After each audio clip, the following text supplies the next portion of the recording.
જર જુવાનીનો ખેલ એ તો જવાનો છે ફેલ. જર જુવાનીનો ખેલ એ તો જવાનો છે ફેલ. તમે ગુરુજીના શરણે દોડો, સત કૈવલમાં સુરતા જોડો. સાગર મહારાજ કી જય. કૈવલ ધામ કી જય. શ્રી હરિચંદાસી મહારાજ કી.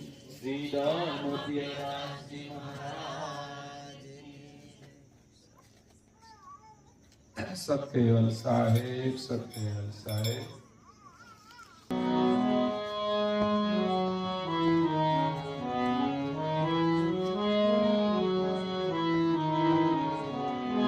कृपा सिंधु श्रीमद विरमोजने मरा. जन्म मरण भय संसे जो. कृपा सिंधु श्रीमद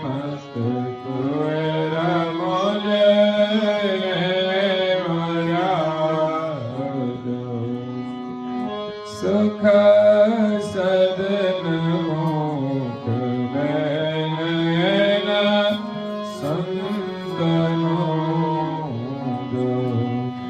करुणा द्रष्ट पाय मोरा निज तंतनो जो. कृपा सिंधु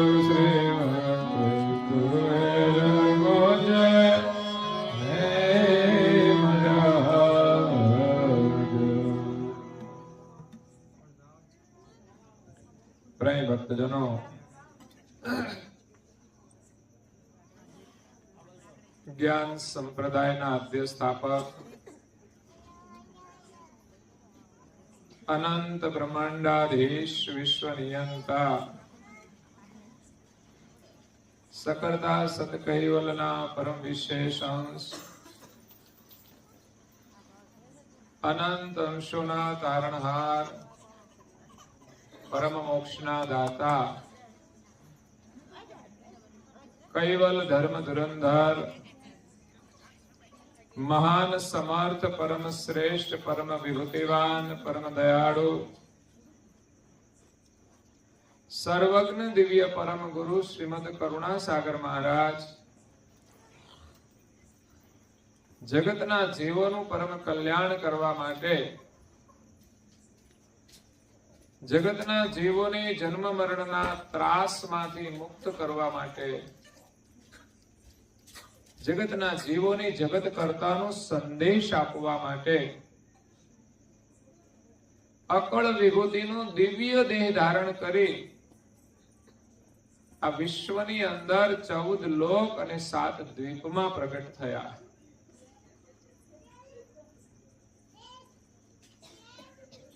આ પૃથ્વી ઉપર 7 દ્વીપ છે.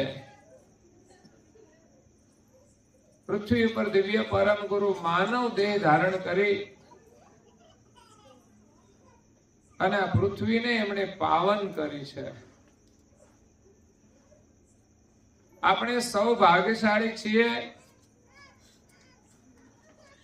કે જે દેશની અંદર, જે રાજ્યની અંદર દિવ્ય પરમ ગુરુ પ્રગટ થયા, એમણે વિચરણ કરીને આ ભૂમિને પાવન કરી છે. એ ભૂમિમાં આજે આપણે રહીએ છીએ અને એથી વિશેષ આપણને પરમ ગુરુનું શરણ મળ્યું છે. એ આપણું અહોભાગ્ય છે. પૂજ્યપાદ શ્રી નારણદાસજી મહારાજ શ્રી કહે છે કે કૃપા સિંધુ શ્રીમદ કુબેર મુજને મળ્યાજો. દિવ્ય પરમ ગુરુ કરુણા સાગર આ જગતમાં વિશ્વના સર્જનહારનો સંદેશ લઈને આવ્યા છે. એ પરમ ગુરુની ઓળખ છે. ધર્મ જગતની અંદર જ્ઞાનમાં એ શિરોમણી છે, એટલે પરમ ગુરુથી ઓળખાય છે. કરુણાના સાગર છે. જગતના જીવોનું કલ્યાણ કરવા માટે કરુણા કરીને આ વિશ્વમાં પ્રગટ થયા છે અને દિવ્ય દેહ દ્વારા જગતના જીવોને જ્ઞાનનો ઉપદેશ આપી એમનું કલ્યાણ કરે છે.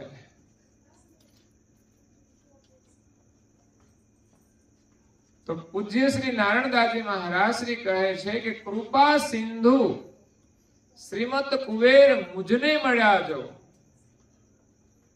નારાયણદાસજી મહારાજ શ્રી કેટલું ગૌરવ રાખે છે કે આ જગતની અંદર કુબેર સ્વામી શ્રીમંત કુબેર, આ જગતની અંદર જેનું શ્રેષ્ઠ મત છે અને જેનું નામ છે કુબેર.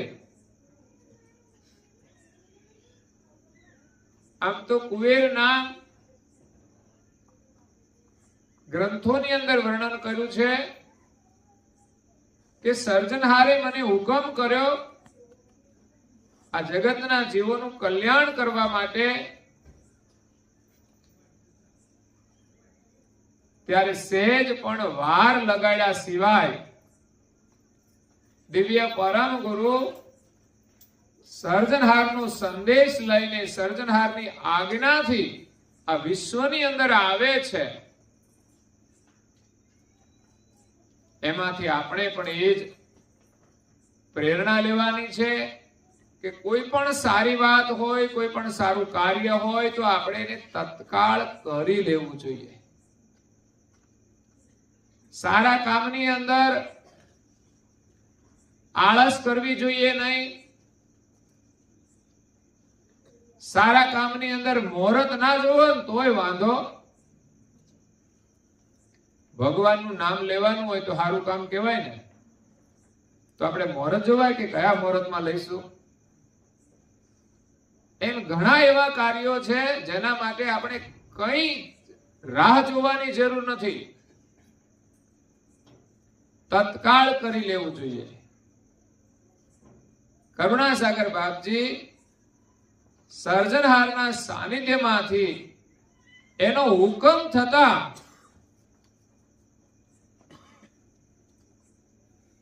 સહેજ પણ વાર લગાડ્યા સિવાય આ વિશ્વને વિશે પ્રસ્થાન કરે છે. કરતા કિન ક્યો બેર અબ જબ તે નામ કુબેર.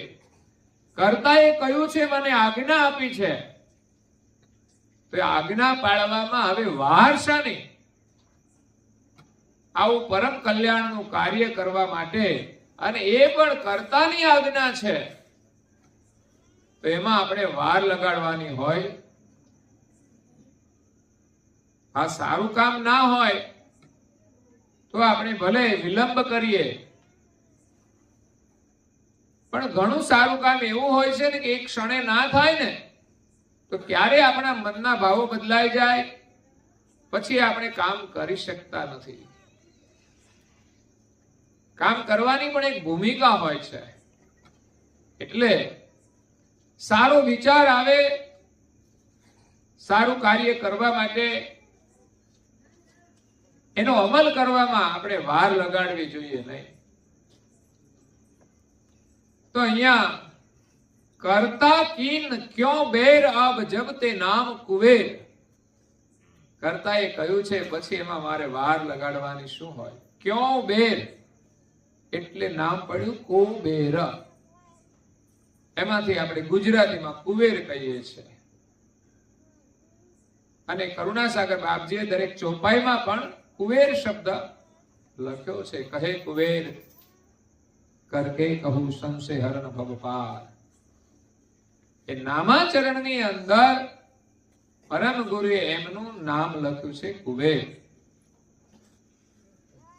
એટલે અહીંયા નારણદાસજી મહારાજ શ્રી કહે છે એવા શ્રેષ્ઠ મત લઈને આવનાર કુબેર સ્વામી એનું શરણ મને મળ્યું છે. કૃપા સિંધુ, જે કૃપાના સિંધુ છે. દિવ્ય પરમ ગુરુને નારણદાસજી મહારાજ શ્રી વિશેષતાઓ આપીને સંબોધન કરે છે. પરમ ગુરુની અંદર જેટલી પણ વિશેષતાઓ છે એનું સંબોધન કરીને આપણને એમની ઓળખાણ કરાવે છે, એમનું દર્શન કરાવે છે. નારણદાસજી મહારાજ શ્રી આ પરિક્રમાની રચના કરી છે. આ પરિક્રમા પ્રાતઃકાલની ઉપાસના અંતર્ગત આવે છે. પછી પરિક્રમા તો સાંજે પણ થાય એવું નથી. આપણે જ્યારે દર્શન કરવા જઈએ ત્યારે ઉપાસના કરવી જોઈએ, યા તો આપણા ઘરમાં પ્રાર્થના કરીએ ત્યારે પણ ઉપાસના ગાઈએ ને તો પણ ઉપાસના થઈ જાય. અને જીવનમાં જેટલા પણ સારા કાર્યો છે એના માટે આપણે ચાલીએ ને એ પણ એક પરિક્રમા છે. એટલે પરમ ગુરુના દર્શન કરવા જઈએ અને પરમ ગુરુના ફરતા આપણે ફરીએ છીએ એક પવિત્ર ભાવથી, એક પૂજ્ય ભાવથી. એ પરિક્રમા છે. અને આવા દિવ્ય પુરુષની આપણે પરિક્રમા કરીએ ભક્તિ ભાવથી, પ્રેમથી, ભગવત સ્મરણ સાથે, તો આપણું જન્મ મરણનું દુઃખ પણ ટળી જાય છે. એટલે પરિક્રમાનું આપણા જીવનમાં બહુ જ મહત્વ છે. પરિક્રમા એ માત્ર ચાલવાનું નથી. અને માણસ ખાલી ચાલે ને તોય લાભ થાય. હો, અત્યારે કઈ તકલીફ હોય તો ડોક્ટર એમ કે થોડું તમે ચાલજો. અત્યારે બેઠા બેઠા ઘણા રોગો વધ્યા છે. તો ચાલવાથી તો શરીરને લાભ છે જ, પણ પરિક્રમા કરવાથી શરીરની સાથે સાથે આપણા મન, બુદ્ધિ અને હૃદયને પણ લાભ થાય છે. મન આપણું પવિત્ર થાય, બુદ્ધિ આપણી તેજસ્વી થાય ને હૃદય આપણું પ્રસન્ન થઈ જાય.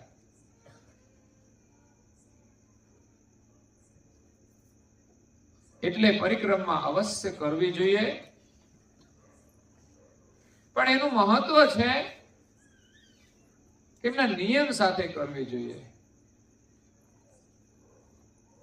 જ્યારે આપણે સ્મરણ કરતા કરતા ફરીએ છીએ એની પરિક્રમા કહેવાય છે.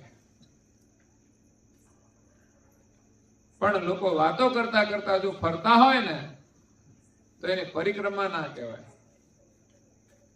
એટલે પરિક્રમાનું મહત્વ છે. ભક્તિનું એક અંગ છે, એક ઉપચાર છે. દિવ્ય પરમ ગુરુએ ભક્તોનું વર્ણન કર્યું છે. એમાં પણ એમણે લખ્યું છે કે ભક્તો જ્યારે મળે છે ત્યારે એ પરિક્રમા પણ કરે છે. દિવ્ય પરમ ગુરુએ ભક્તોને દર્શન આપ્યા ત્યારે દર્શન કરી અને પરમ ગુરુની પરિક્રમા એ કરે છે. એટલે અહીંયા નારણદાસજી મહારાજ શ્રી એ પરિક્રમાનું વર્ણન કર્યું છે. પણ એની અંદર વિશેષ આપણને પરમ ગુરુનું દર્શન કરાવે છે, પરમ ગુરુનો મહિમા સમજાવે છે. કારણ કે પરિક્રમા કરીએ છીએ એમાં વધુ મહત્વ છે કે આપણે કોની પરિક્રમા કરીએ છીએ. બસ એમના પ્રત્યે આપણને અહોભાવ થાય, એ જ પરિક્રમાનું મહત્વ છે. એનું નિરંતર સ્મરણ થાય, એ જ પરિક્રમાનું મહત્વ છે. તો અહીંયા નારણદાસજી મહારાજ કહે છે કૃપા સિંધુ. આપણે તો ભગવાનની ને ગુરુ મહારાજની કૃપા જોઈએ છે. કરુણા સાગર એ કૃપાના સિંધુ છે. કૃપા એટલે આશીર્વાદ, અને આશીર્વાદ તો સાંસારિક જીવનમાં આપણે ડગલે ને પગલે જોઈએ. તો એની ભક્તિ કરીએ ને તો આપણને એની કૃપા મળે છે. એમનામાં આપણે ભરોસો રાખીએ ને તો ચોક્કસ આપણું કાર્ય સિદ્ધ થાય છે. એનું આપણે સ્મરણ કરીએ ને તો એ સદાય આપણું સ્મરણ કરે છે. ભગવાન બધું જાણે છે, પરંતુ આપણે સારું કામ કરીએ તો જ એનું સારું પરિણામ મળે છે. તો અહીંયા કરુણા સાગર એ કૃપાના સિંધુ છે. એના દર્શન પણ આશીર્વાદ રૂપ છે. એમની વાણી પણ આશીર્વાદ રૂપ છે. એમની પૂજા પણ આશીર્વાદ રૂપ છે. એની પરિક્રમા પણ આશીર્વાદ રૂપ છે. એમની આજ્ઞાઓ એ પણ આશીર્વાદ રૂપ છે. પણ વિશ્વાસ હોવો જોઈએ, આપણે શ્રદ્ધા હોવી જોઈએ, આપણે એનું ગૌરવ હોવું જોઈએ. જેના માટે તનની કે મનની પરવા કર્યા વિના આપણે એનું સ્મરણ કરીએ છીએ. તનને કષ્ટ પડે તો પણ ચિંતા નથી કરતા, અને મનની પણ ચિંતા નથી કરતા. ત્યારે એમના આશીર્વાદ આપણને મળે છે. કારણ કે એનો મહિમા જ એવો છે કે જેના શરણમાં ગયા પછી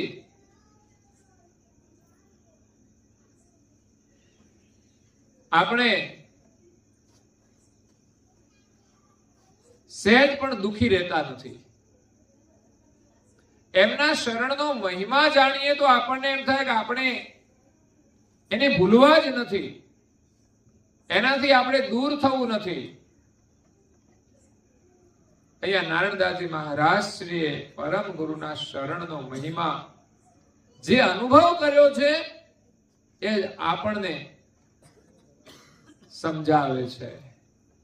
કૃપા સિંધુ શ્રીમદ કુબેર મુજને મળ્યા જો, અંતરના ભાવથી એ વ્યક્ત કરે છે કે આ વિશ્વની અંદર જે કરુણાના સાગર છે ને કૃપાના સિંધુ, આમ તો બંનેનો અર્થ સમાન થાય છે.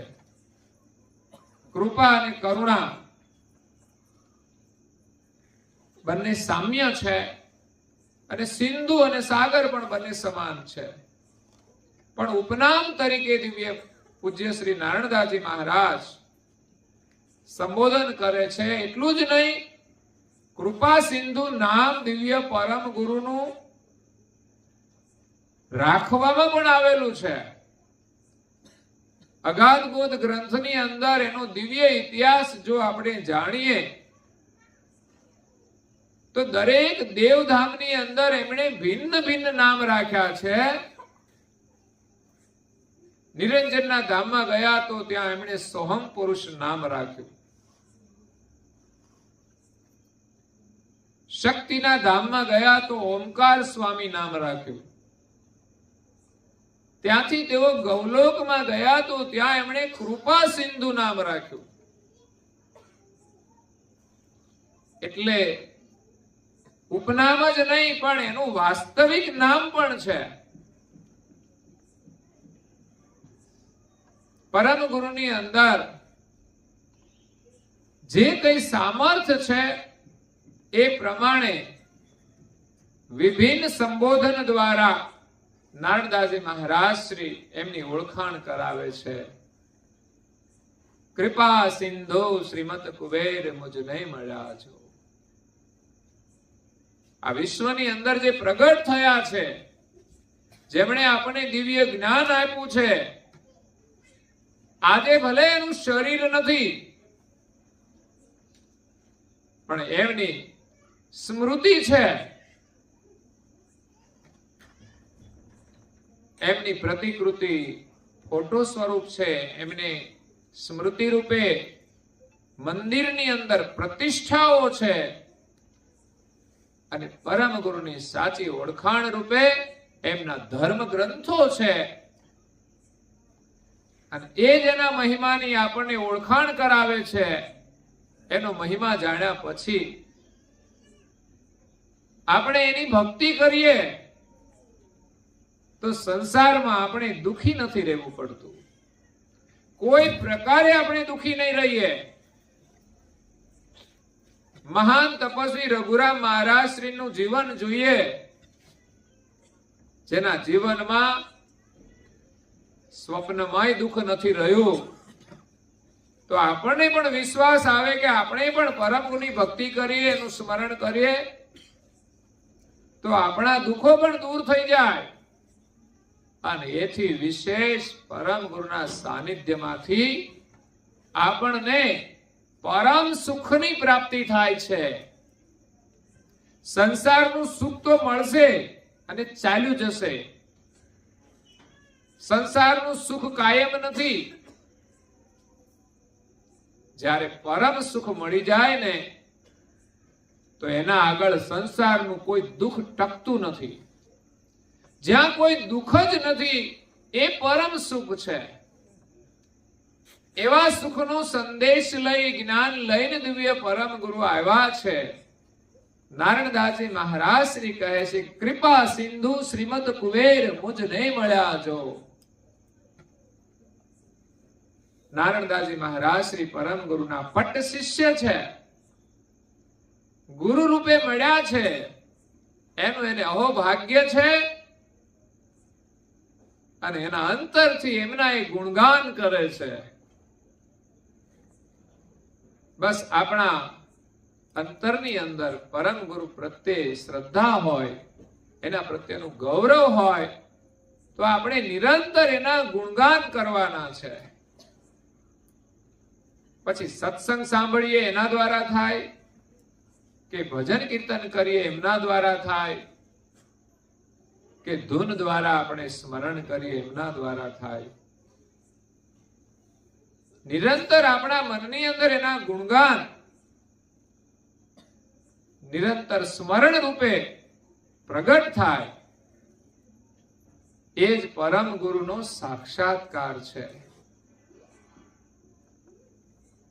આગળની ચોપાઈમાં આગળના ચરણની અંદર કહે છે કે જન્મ મરણ ભય સંશે સર્વે ટળ્યા જો. કૃપા સિંધુ પરમ ગુરુ કરુણા સાગર કુબેર સ્વામી એ મને મળ્યા છે. તો મળતા શું થયું? એમની કૃપાથી. એ તો કૃપાના સિંધુ છે. એના જીવનમાં કૃપા ક્યારેય ખૂટવાની નથી. સાગરમાં પાણી નથી ખૂટતું, એમ કરુણા સિંધુ આખા વિશ્વ ઉપર કૃપા કરે છે. જ્ઞાન દ્વારા, ધ્યાન દ્વારા, સેવા અને સ્મરણ દ્વારા. અને એ આપણને ગતિ આપે છે. એની ગતિ તો સાગર જેવી છે. દધી સમતુમ ગુરુ ગતિ. અને મમ મતિ અલ્પ અજાણ. પરમ ગુરુના આગળ આપણે એકદમ સામાન્ય બની જવાનું છે. મારી મતિ અલ્પ અને અજાણ છે. આ જગતની રચના કેટલી અદ્ભુત છે. આપણે શું જાણીએ છીએ? કંઈ જ નથી જાણતા.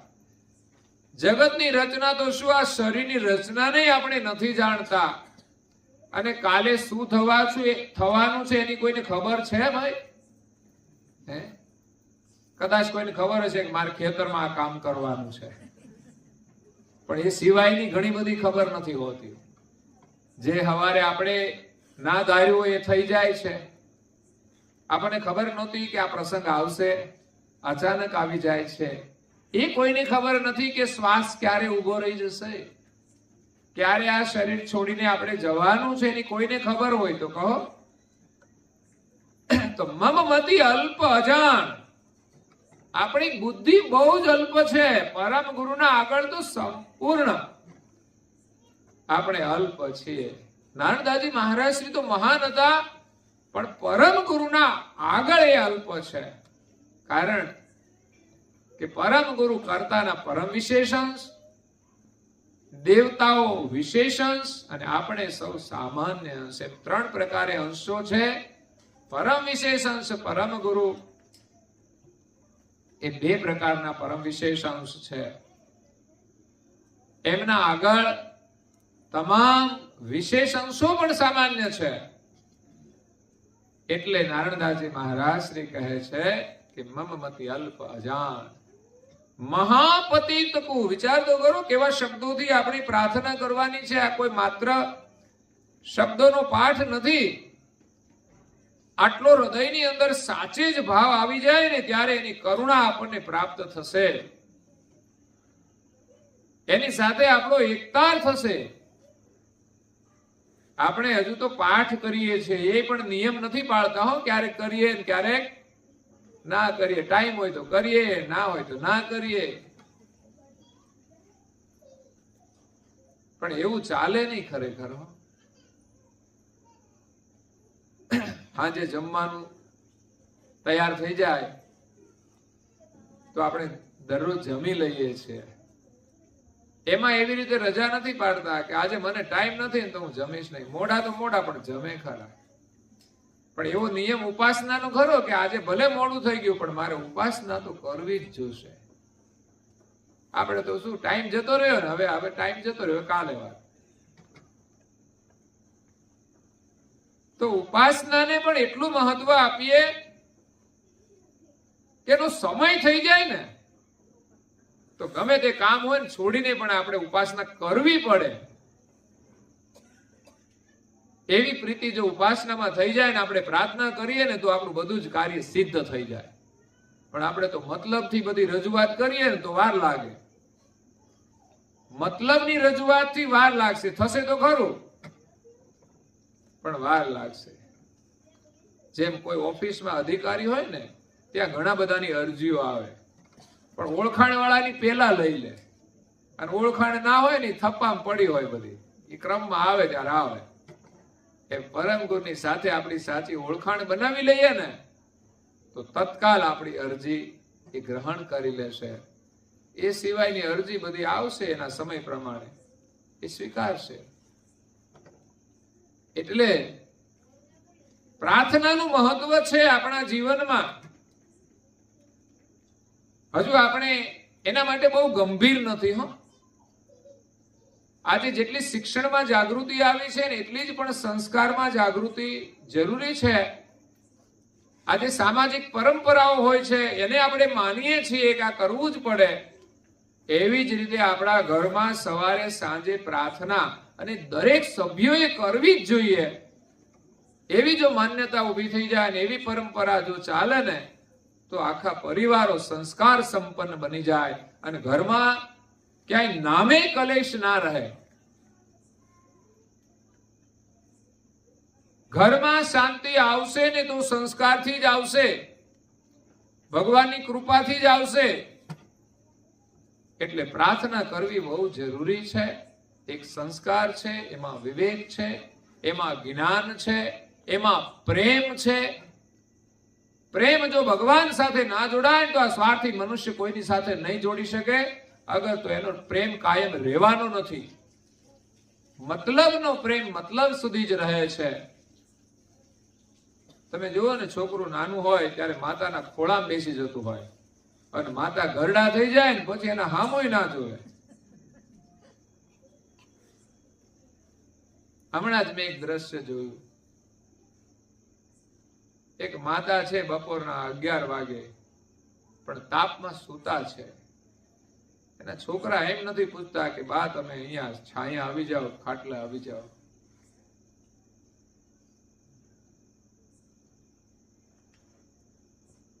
એટલે સ્વાર્થ છોડી અને આપણે પ્રેમથી જીવવાનું છે અને પ્રેમમાં સુખ છે. આપણે માનીએ કે પૈસા આવે તો સુખી થઈ જઈશું, પણ એ હકીકત નથી.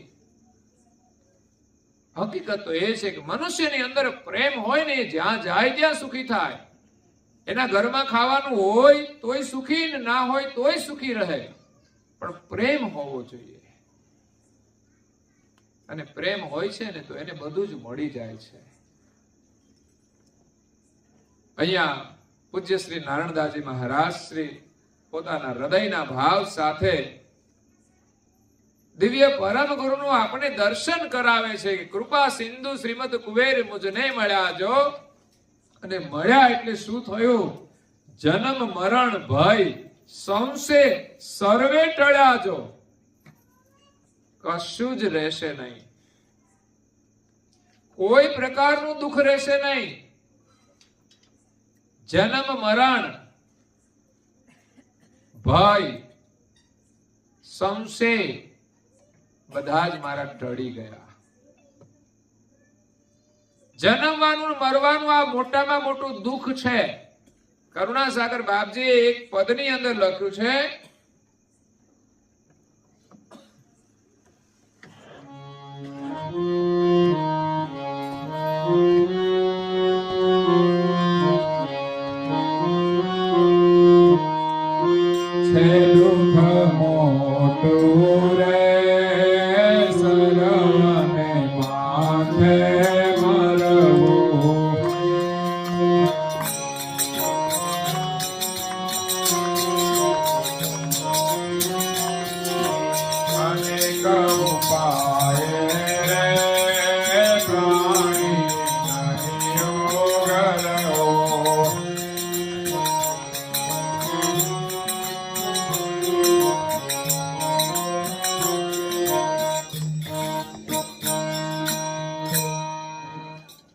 અનેક ઉપાય કરવા છતાં જન્મ મરણના દુઃખમાંથી આપણે છૂટી શકતા નથી. બીજા બધા દુઃખોનો આપણે ઉપાય કરીએ તો કદાચ દૂર થાય, પણ જન્મ મરણનું દુઃખ એ બધાના કરતા મોટું છે. અને એ બધાના જીવનમાં આવવાનું પણ છે. મરવાનું દુઃખ બધાને આવે છે. બીજા દુઃખ તો કદાચ ભાગ્ય અનુસાર કોઈને આવે અને કોઈને ન પણ આવે. સારા કામ કર્યા હોય તો માણસ સુવિધા અને સગવડથી સુખી હોય છે, પણ સુવિધા અને સગવડ એ જ સુખ નથી. જીવનમાં માણસે એવા સારા કામ કર્યા હોય તો કદાચ સુવિધા અને સગવડ ન હોય, પણ ભગવાનની કૃપા હોય ને સારા સંસ્કાર હોય ને એ પણ સુખી હોય છે.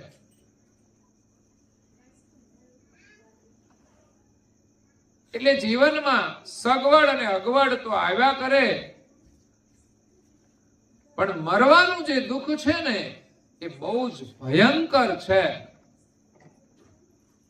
અને આવું દુઃખ એકવાર નહીં, જો ભગવાનનું ભજન નહીં કરીએ તો વારંવાર આ મનુષ્ય શરીર છૂટ્યા પછી 84 લાખ પ્રકારના જે શરીરો છે એમાં કર્મ અનુસાર આપણે બધા ધારણ કરવા પડશે. ત્યારે બધી જગ્યાએ જન્મવાનું દુઃખ અને મરવાનું. જન્મવામાં કઈ દુઃખ છે ખરું ભાઈ? જન્મ થાય ત્યારે દુઃખ ખરું? ખબર જ નથી હોતી. કયો ને, જન્મા ત્યારે ક્યાં ખબર હતી? પણ માતાને ખબર હોય દુઃખ કેટલું પડે છે જન્મ આપતી વખતે. તો માતાને દુઃખ થાય તો શું બાળક સુખી હશે? કોઈ ચારે બાજુ દુઃખ હોય એના વચ્ચે કોઈ સુખી હોઈ શકે? ચારે બાજુ ગરમી હોય તો એના વચ્ચે રહે એને કઈ ઠંડક મળે? તો માતાની વેદના ઉપરથી નક્કી કરીએ કે જન્મતી વખતે કેટલું દુઃખ છે. દુઃખની સાથે જન્મ થાય છે. અસહ્ય વેદના હોય છે.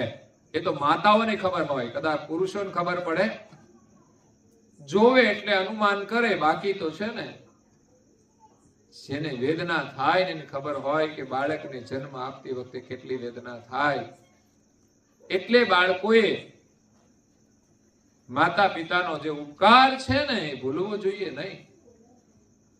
કેવા દુઃખ સાથે જન્મ આપ્યો છે, એટલું જ નહીં, નાનાથી માંડીને મોટા કરે છે, એમાંય કેટલાય દુઃખો સહન કરે છે. તો જન્મવાનું દુઃખ બહુ મોટું છે.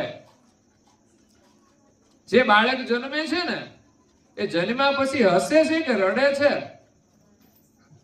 કેમ રડે છે? હસતો કેમ નથી? એ વેદનામાંથી આવ્યો છે. ભલે બાલ દશામાં રડે, પણ ખરેખર તો બાલ દશામાં તો એને કઈ ખબર નથી હોતી રડવાની કે હસવાની.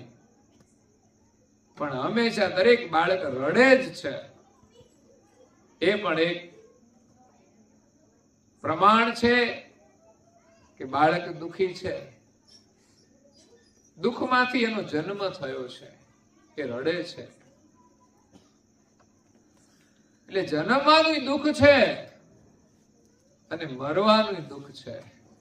આ કોઈક પ્રસંગ એવા બની જતા હોય છે આશ્ચર્ય સાથે કે જન્મે છતાં રડ્યું ના હોય એવા કોઈ મહાપુરુષોએ જન્મ લીધો હોય એના જીવનમાં બની શકે છે. એમ કહેવાય છે કે ગોસ્વામી જે તુલસીદાસ હતા, એનો જન્મ થયો ને તો એ રામ બોલ્યા હતા, એટલે એનું નામ રામ બોલા પડ્યું હતું. તો એવાય કોઈ પવિત્ર આત્માઓ હોય, જન્મ લીધો હોય અને કદાચ ના રડ્યા હોય.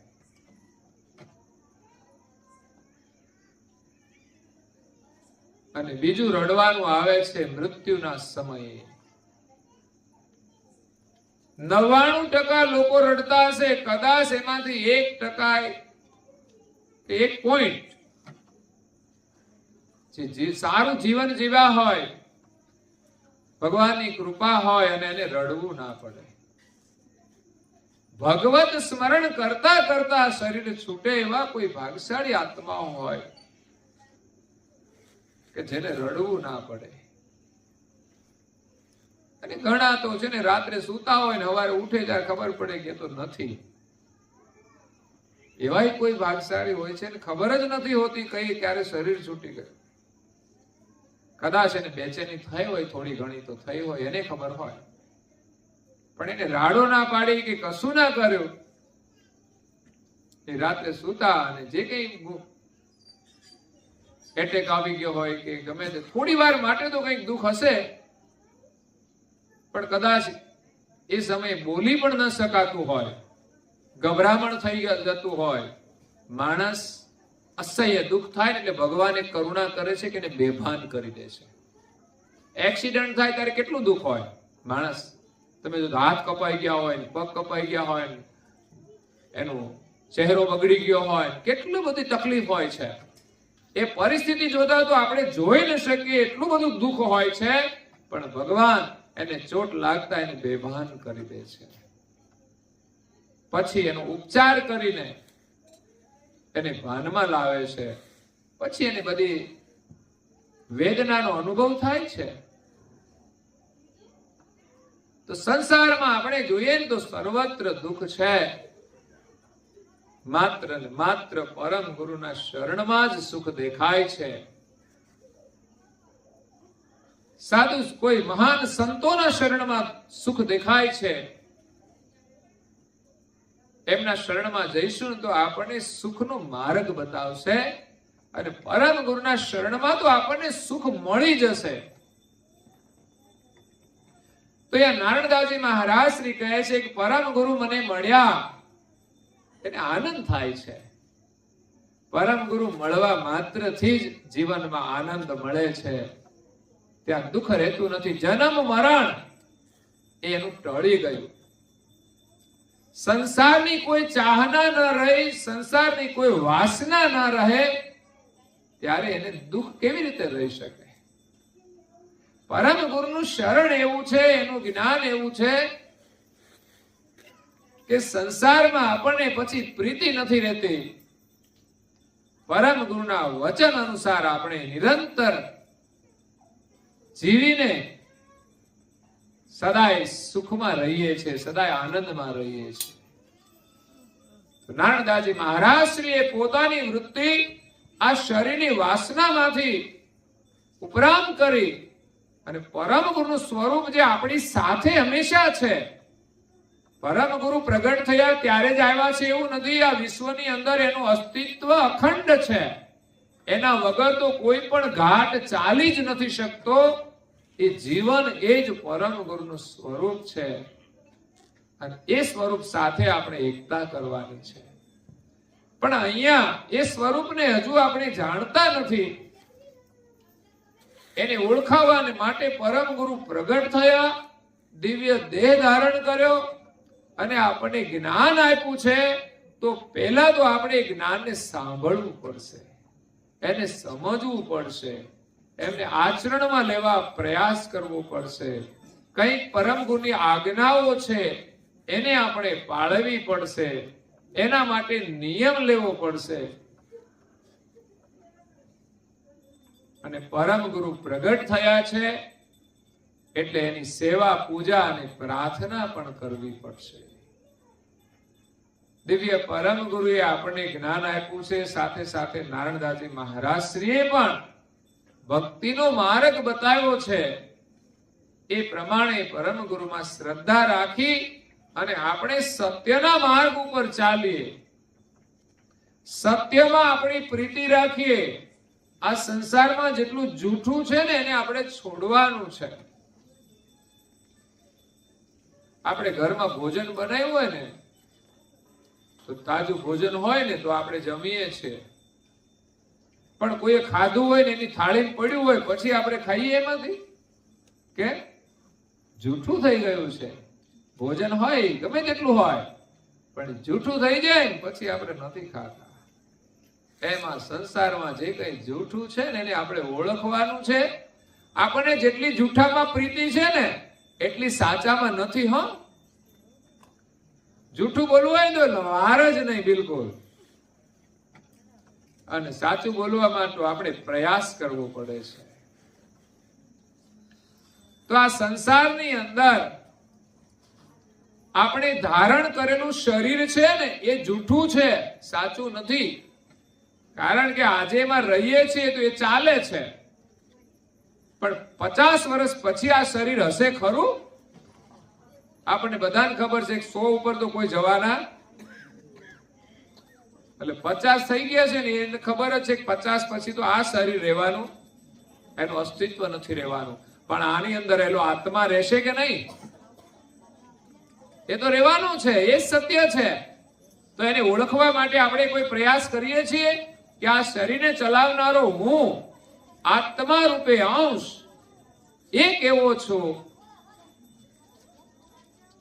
બસ સત્યમાં જો આપણી પ્રીતિ હશે ને તો કોઈ દુઃખ રહેશે નહીં. અને પરમ ગુરુનું જ્ઞાન આપણને આપણા સ્વરૂપની ઓળખાણ કરાવે છે કે આપણે કૈવલ કરતાના અજર અમર અંશ છીએ, આત્મા છીએ. અને એ ભાવથી આપણે પરિવાર સાથે રહીએ ને તો ઘરમાં કોઈ નામે દુઃખ ના રહે. આપણે બધા જ આત્મા છીએ, કૈવલના અંશ છીએ. તો આપણે પ્રેમ ભાવથી રહેવાનું હોય. પણ ઝઘડા ક્યાં છે? તો કે જૂઠાના બધા ઝઘડા, જૂઠી વસ્તુમાં મમતા રાખી, ના મારું ના તારું, એના માટે પ્રપંચ કરવાનો. જૂઠી વસ્તુ તો માણસના જીવનમાં જેટલી જરૂરિયાત છે એટલો જ ઉપયોગ કરીએ, એ સિવાયની મમતા માણસને દુખી કરે છે. માણસે જરૂરથી વધારાની કોઈ ચિંતા કરવી જોઈએ નહીં. પણ છતાંય માણસ તમે જુઓ તો ધનવાન હોય ને એ પણ દુખી છે. આપણા જીવનની અંદર જ્યાં સુધી આપણે શરીરમાં પ્રીતિ રાખીશું ને ત્યાં સુધી દુઃખ છે, ત્યાં સુધી ચિંતા પણ છે અને ભય પણ છે. અને શરીરમાં મમતા રાખીશું ત્યાં સુધી આપણે ખુશ રહેવાના નથી. આપણા જીવનની 3 અમૂલ્ય ચીજો છે. એક છે નિર્ભયતા, બીજી છે નિશ્ચિંતતા અને ત્રીજી છે પ્રસન્નતા. જે નિર્ભય હોય ને એ જ નિશ્ચિત હોય, નિશ્ચિત હોય એ જ પ્રસન્ન હોય. પણ તમે આ દુનિયામાં શોધવા જશો ને તો ચિંતા વગરનો કોઈ માણસ નહીં જોવા મળે. સાધુ સંતો ઘરબાર છોડીને બેઠા છે ને એ કેટલી ચિંતાઓ કરતા હોય છે. એ ક્યારેક આપણને ખુશ નથી દેખાતા. એ ક્યારેક ગુસ્સામાં આવી જાય છે, કેમ ભાઈ, શું તકલીફ પડી? એ પણ માયા લઈને ફરે છે. એના આશ્રમમાં કોઈ ચોરી કરી જાય તો એને ચિંતા થાય, તો એ એની શિક્ષા એને આપી દે. શિક્ષા આપવા વાળો તો ઉપરવાળો બેઠો છે, પણ ઉપરવાળાનું કામ આપણે કરવા માંડીએ છીએ, એ ઉપાધિ છે. એટલે ચિંતા ક્યારે છૂટે? જ્યારે ભગવાનની અંદર વિશ્વાસ આવી જાય, સત્યમાં વિશ્વાસ આવી જાય ને, એની કોઈ ચિંતા નથી હોતી. એ માત્ર કર્મ કરે છે. કર્તવ્ય કર્મ કરવું એ આપણી બધાની ફરજ છે.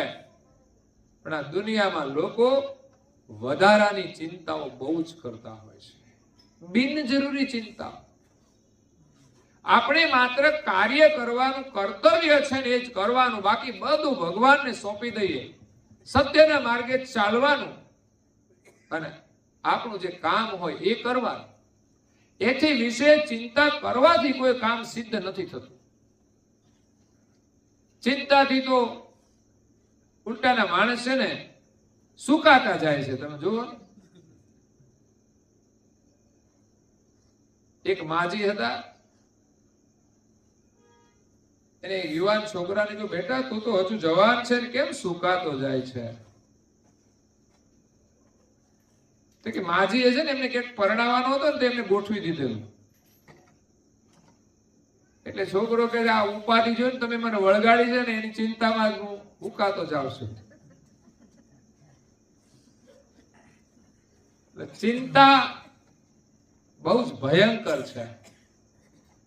ચિંતાને સમજવી, એને છોડવી એ બહુ મહત્વનું કાર્ય છે.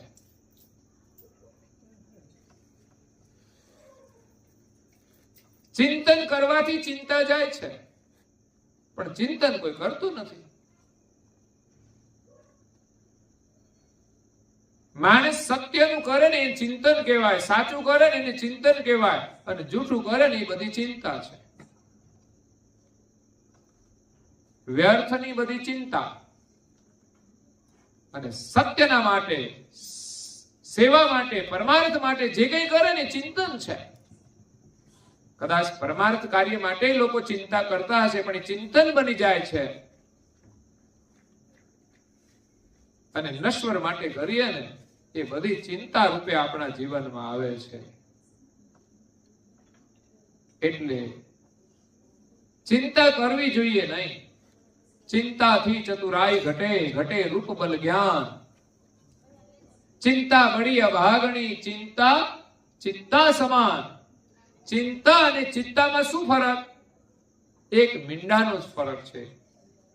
ચિંતા ઉપર એક વધારાનું મીંડું હોય છે ને તો ઉપાધિ કરી દે છે. અને ચિત્તા મર્યા પછી જે અગ્નિ સંસ્કાર આપવામાં આવે એને આપણે ચિત્તા કહીએ છીએ. ચિત્તા એ બાળવાનું કામ કરે ને ચિંતા એ પણ બાળવાનું કામ કરે. ચિંતા માણસને મર્યા પછી, એટલે ચિત્તા માણસને મર્યા પછી બાળે છે, અને ચિંતા માણસને જીવતા બાળે છે.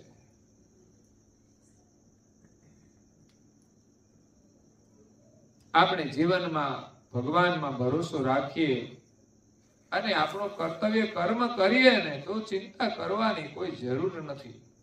પછી ત્રીજી વસ્તુ આપણી સાથે પ્રારબ્ધ કામ કરતું હોય છે. અને આપણી પાસે જ્ઞાન હોય ને સમજણ હોય ને પછી આપણામાં સંતોષ આવે છે. સંતોષ આવે ને ત્યાં પછી ચિંતા ટકતી નથી. જ્યાં સંતોષ નથી ત્યાં ચિંતા છે. જ્ઞાન નથી ત્યાં ચિંતા છે. માણસ કામ ન કરે તો ચિંતા છે, ખોટું કરે તો ચિંતા છે.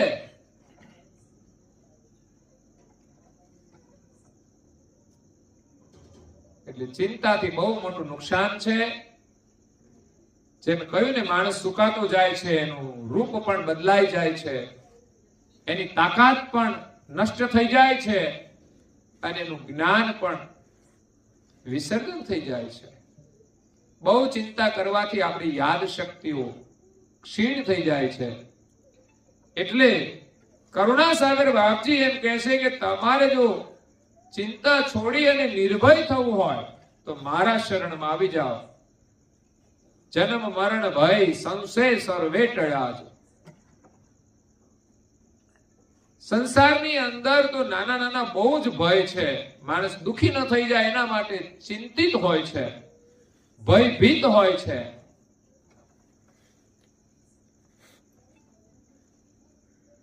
પરંતુ એક મોટો ભય છે ને મરવાનો છે.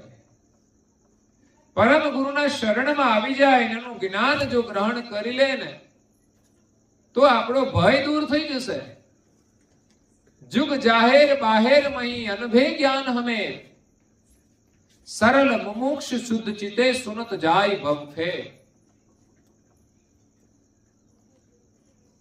જગ જાહેર પરમ ગુરુનું જ્ઞાન છે. જુગ જાહેર બાહેર મહી, અંતર બાહેર પરમ ગુરુનું જ્ઞાન સર્વત્ર છે. એ પરમ ગુરુ પ્રગટ થઈને આપણને આપે છે. અનભય જ્ઞાન હમે, મારું જ્ઞાન નિર્ભય છે. પરમ ગુરુનું જ્ઞાન જો આપણે શ્રવણ કરીએ ને તો શ્રવણ કરતાની સાથે ઘણી નિર્ભયતા આવી જાય છે. પછી મનની અંદર ભય રહેતો નથી. સરળ મુમુક્ષ શુદ્ધ ચિતે, કોઈ સરળ મનુષ્ય, મોક્ષની ઈચ્છા વાળો, કલ્યાણની ચાહના વાળો જો શુદ્ધ ચિત્તથી જ્ઞાનને ગ્રહણ કરે ને તો એને કોઈ ચિંતા રહેતી નથી. બાકી આજે તો માણસ જે પરિવર્તનશીલ શરીર છે, પ્રકૃતિને આધીન છે, કાળને આધીન છે, એવા શરીરની માણસ ચિંતા કરે છે. પરંતુ આ શરીરને ચલાવનારો ચૈતન્ય અંશ છે, એની ચિંતા નથી કરતા. શરીરના સુખ માટે માણસ અનેક પ્રકારની ચિંતાઓ કરી અને આત્માને અધોગતિની ખાઈમાં ધકેલી દે છે. એક બાજુ સુખના સાધનો ભેગા કરે છે, બીજી બાજુ ચિંતાથી માણસ દુખી થાય છે. માણસ પાસે જેટલી સંપદા હશે ને એટલો એ ભયભીત હશે, એ ચિંતિત હશે. જેમ જેમ માણસની પાસે સગવડ ને સુખ વધે છે, વધારે ને વધારે એની પાછળ દોડે છે. મતલબ એને સંતોષ નથી થતો કે મને પહેલાના કરતા ઘણું સારું મળ્યું છે ને, તો હું શાંતિથી ભગવાનનું નામ લઉં કે કંઈક સારું કામ કરું. એની જગ્યાએ પૈસાની પાછળ વધારે ને વધારે માણસ દુઃખી થઈ જાય છે. હા, સંપત્તિની જરૂરિયાત છે, આવશ્યકતા છે, જરૂરિયાત માટે મહેનત કરવાની છે, એના માટે પુરુષાર્થ કરવાનો છે, જે મળે એમાં સંતોષ રાખીને આપણે જીવીએ.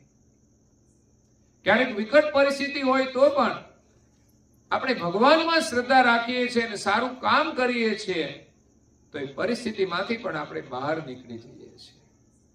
કારણ કે પરિસ્થિતિ પણ અમુક સમય હોય છે. આપણે એવું નથી કે એક ક્ષણમાં એ દૂર થઈ જાય,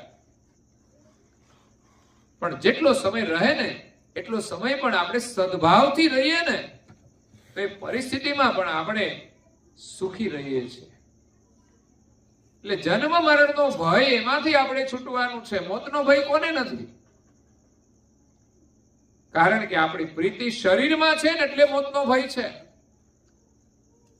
મરવાનું તો શરીર છે, આપણે તો મરવાના નથી, પણ માની બેઠા છીએ કે આપણે શરીર છીએ ને આપણે મરી જવાના છીએ. બસ મરનારું શરીર જ છે, આપણે મરવાના નથી, છતાંય આપણે મરી જઈએ છીએ એવી બીક છે. એ જ આપણા દુઃખનું મોટું કારણ છે. મરવાનો સમય આવે ને ત્યારે માણસને દુઃખ તો થાય જ છે, મરવું કોઈને ગમતું નથી. આ ઘણી વાર લોકો કંટાળી જાય ને જીવનમાંથી, ત્યારે ભગવાને કે હે ભગવાન અમને લઈ લ્યો. આવા દુખી લોકોને લઈને ભગવાન કરે હું? એ કે અહીંયા આવશે તો અહીં હેરાન જ કરશે બધાને, એના કરતા તું ત્યાં જ્યાં છો ને ત્યાં રહે. કે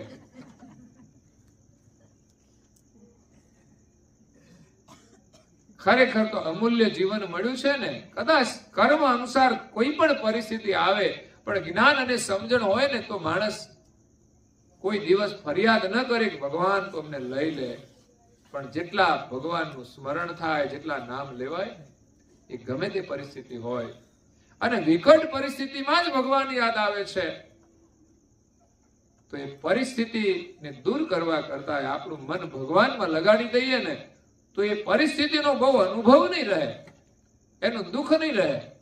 આ એક વિજ્ઞાન છે મહાપુરુષોનું, એનો અનુભવ છે. મહાપુરુષો હોય, ભક્તિ કરે એટલે સુખી જ હોય એવું નથી. એના જીવનમાં દુઃખો આવે છે, ને ભયંકર દુઃખો આવે છે. પાંડવો ધર્મ પાળવા વાળા હતા, છતાંય એને કેટલું દુઃખી થવું પડ્યું છે. અને દુર્યોધન કપટ કરતો હતો, તો રાજમહેલમાં રહેતો હતો, પણ તમે જુઓ તો રાજમહેલમાં રહેવા છતાં એ સુખી નહોતો. અને પાંડવો વનમાં ગયા છતાં એને કોઈ દુઃખ નહોતું. એ ત્યાંય પણ સારા જ કામ કરતા હતા. એટલે જીવનમાં કોઈ પણ પરિસ્થિતિ આવે, ભગવાનનું જો સ્મરણ કરીશું, એમાં વિશ્વાસ રાખીશું અને સત્યના માર્ગે આપણે ચાલીશું, તો હંમેશા આપણે સુખી રહીશું. એટલે જન્મ મરણનો જે ભય છે એને ટાળવો હોય તો શરીર ભાવને આપણે છોડવો પડશે. આપણે ચૈતન છીએ એ ભાવે આપણે વર્તમાન કરીએ. આત્મા છીએ, ચૈતન છીએ અને સત્ય છીએ. સત્ય એટલે શાશ્વત છે, મરવાના નથી, એ સત્ય છે. તો જ્યાં સુધી જીવન છે ત્યાં સુધી સારું કામ કરી જ લેવાનું. બસ આ માનવ જીવનનો આપણે ઉત્તમમાં ઉત્તમ ઉપયોગ કરી લેવાનો છે. એવી અંદર એક ચાહના થઈ જાય ને તો કોઈ દુઃખ નથી. સારું કામ કરવાનો એક ઉમંગ હોય છે, એમાં માણસને કષ્ટનો અનુભવ નથી થતો. જ્યારે સ્વાર્થની અંદર માણસ કામ તો એમાંય કરે છે, પણ એમાં માણસ કષ્ટનો અનુભવ કરે છે. જેના માટે કામ કરે ને એ લોકો પ્રેમથી જ્યાં સુધી વ્યવહાર કરે ને ત્યાં સુધી ગમે એને, પણ ન કરે ને તો પછી એના માટે એ કામ નથી કરતો, એને પછી દુઃખનો અનુભવ થાય. કોઈના માટે ઘણું બધું સારું કર્યું અને એના તરફથી આપણને સારો પ્રતિસાદ ન મળે તો આપણે કર્યું હોય ને એનો પસ્તાવો થાય. જ્યારે પરમાર્થના કાર્યની અંદર એ કોઈ સ્વાર્થ નથી જોતા, એને એમ લાગે કે મારે કરવું જોઈએ તો એનું એ કરી દે છે, અને એ એમ નથી માનતા કે મેં કર્યું છે, ભગવાન કરાવે છે, હું કરું છું, હું તો નિમિત્ત છું, એનો એને અહંકાર પણ નથી રહેતો, અને પછી એને કોઈ અફસોસ પણ નથી રહેતો. તો પરમ ગુરુની કૃપાથી આપણું જીવન એવું અમૂલ્ય બને, આપણો પરિવાર પણ સંસ્કાર સંપન્ન બની અને સુખી થાય, એવી પરમ ગુરુની કૃપા છે. નાનદાજી મહારાજ શ્રી તો એની કૃપાનો જે અનુભવ કર્યો છે એને આપણે શબ્દોમાં સમજવું મુશ્કેલ છે કે જન્મ મરણ અને ભય એનો ટળી ગયો, અને એના બધા જ સંશયો પણ ટળી ગયા. કારણ કે ચિંતાનું કારણ છે સંશય, વિનાશનું કારણ છે સંશય. સત્યની અંદર પણ લોકોને સંશય થાય તો એનું પતન થાય છે, અને જૂઠની અંદર માણસ વિશ્વાસ રાખે તો પણ એનું પતન થાય છે. ઘણા લોકોને જૂઠા સંસારની અંદર પણ વિશ્વાસ છે, પણ ગમે તેટલો વિશ્વાસ રાખે એમાં એને સુખ મળવાનું નથી, અંતે તો એનો વિનાશ જ થવાનો છે. કારણ કે જૂઠ આપણે ગમે તેટલું ભેગું કરીએ, ભવિષ્યમાં એનું અસ્તિત્વ જ નથી રહેવાનું, અને ભોગવવાની પણ મર્યાદાઓ છે. હો ભાઈ, આપણને મળે ને એટલું બધું આપણે ભોગવી શકતા નથી. શું આપણા ઘરમાં જેટલું બનાવ્યું એ બધું આપણે ખાઈ જઈએ એકલા? ઘરમાં ઘણું બધું હોય તો બધું જ આપણે નથી ભોગવી શકતા. એટલે ભગવાન આપણને જેટલું આપે ને એમાં સંતોષ રાખીને જીવીએ. આપણા સંશયોને આપણે દૂર કરવાના છે અને સત્યમાં જ આપણે શ્રદ્ધા રાખીએ. આપણા દુનિયાની અંદર લોકો ડગલે પગલે દુઃખી છે અનેક પ્રકારની ચિંતાઓથી. કરુણાસાગર મહારાજશ્રીએ તો એક સરસ આજ્ઞા આપી છે, એમાં જો વિશ્વાસ હોય ને તો પણ આપણો ભય દૂર થઈ જાય. અને એ નાનકડી આજ્ઞા છે કે નિડર નિહંગ સિંહ સમ સાધુ રહો ઉત્કૃષ્ટ સૃષ્ટ મહી બાધુ ભાલ તિલક और ભજન કૈવલ કા જમ જત કુલ નહીં ડરપ અમલ કા. બે વસ્તુ આપી છે, એક ભાલ તિલક આપ્યું છે અને કૈવલનું ભજન. આ બંનેનો સમન્વય કરીને વિશ્વાસ રાખીએ ને તોય આપણે મોતના ભયથી મુક્ત થઈ જઈએ. એક દિવસ આવવાનું છે એની કોઈ ચિંતા જ નથી. કેમ કે આજે તો જીવીએ છે ને મોજમાં રહેવાનું, ભગવાનનું નામ લઈને મોજમાં રહેવાનું. બાકી મોજ છે નહીં ક્યાંય. દુનિયામાં કોઈ એમ કહેતા હોય કે અમે મોજમાં છીએ, એ તો કદાચ કહેવાની મોજ હશે. હા, કહેવાની મોજ કેવી હોય ખબર છે? એકવાર છે ને ગણપતિ ઉત્સવ હતો ને, ગણપતિની બહુ મોટી મૂર્તિ લાવ્યા. તો મૂર્તિ લાવ્યા, બહુ મોટી મૂર્તિ. તો થોડા દિવસ ઉત્સવ ચાલ્યો અને ત્યાં મૂર્તિ હતી એક રૂમની અંદર. એક ભક્તની પણ ઈચ્છા હતી કે મારે પણ આવી મૂર્તિ ઘરમાં રાખવી છે. તો એમણે સરસ મજાની ગણપતિની મૂર્તિ બનાવીને પોતાના ઘરમાં રાખી.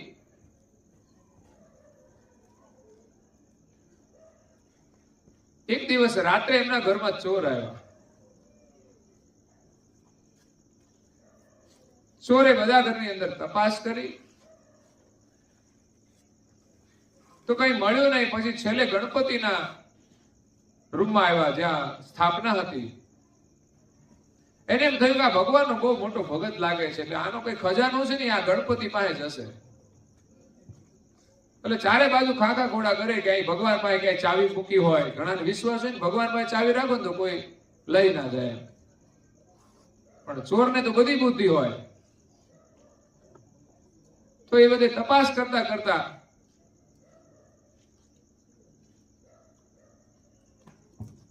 એમણે ગણપતિના કાન બહુ મોટા હતા ને ત્યાં બધી તપાસ કરી. અહીં કઈક રાખ્યું હોય તો મળી જાય તો. પણ સંજોગ એવો ને તો એક કાનની અંદર છે ને એક વીછી અંદર જતો રહ્યો. અને આને જેવો હાથ નાખ્યો ને કે વીછીએ ડંખ માર્યો.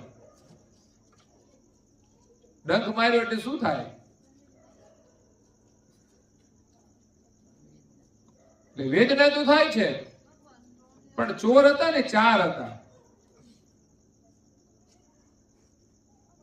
તો એક ચોરને જે ડંખ લાગ્યો ને એને તો કીધું હા શું કોઈ ઠંડક છે કે છે? એને કે મને વીછી કાઢ્યો છે ને આ 3 જણા રહેવાના જોઈએ. શું કે છે ઠંડક છે? તો વળી બીજાને એમ લાલચ થાય કે કેવી વળી ઠંડક હશે? તો એમણે હાથ નાખ્યો તો એને કેવી ઠંડક મળી છે? પેલાને મળી એવી જ ને.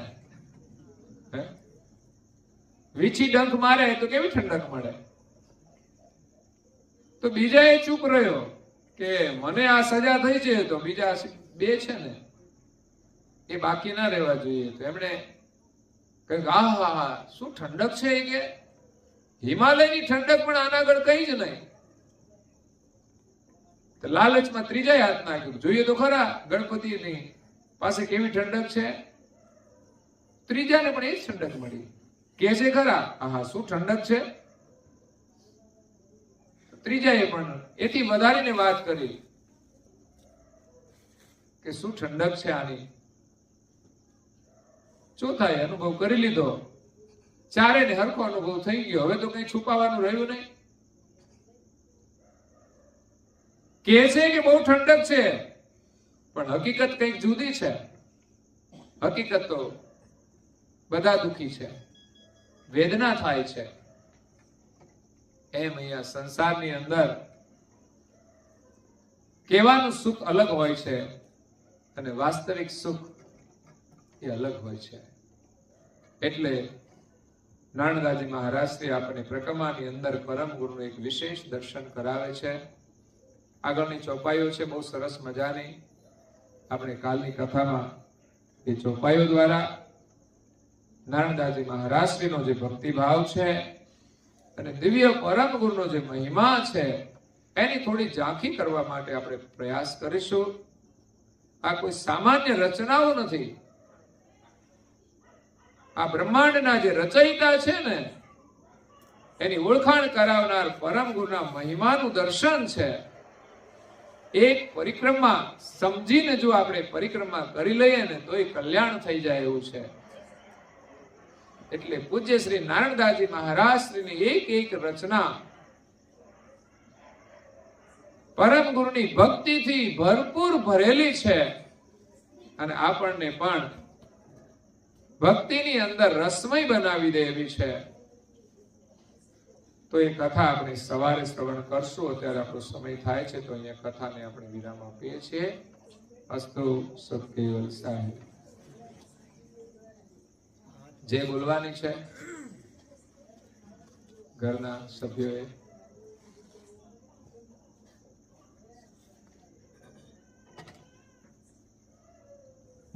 બધાને જે રીતે આવડવી જ જોઈએ. જોયા વગર જોઈને બોલીએ તો સારું, ના આવડે ત્યાં સુધી પણ રોજ નિયમિત સવારે એકવાર ને એકવાર સાંજે આપણે બોલીએ ને.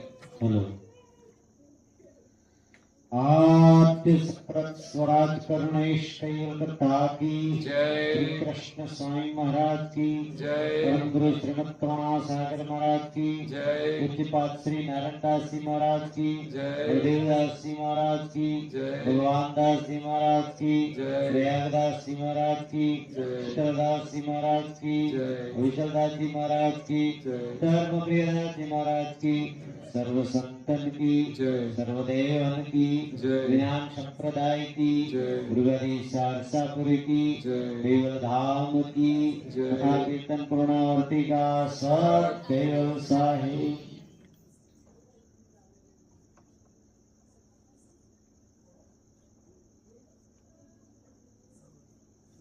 કેવલ હંસો સત્કેવલ સાહેબ. આજુબાજુ વાળાને પણ કહેજો સત્કેવલ સાહેબ.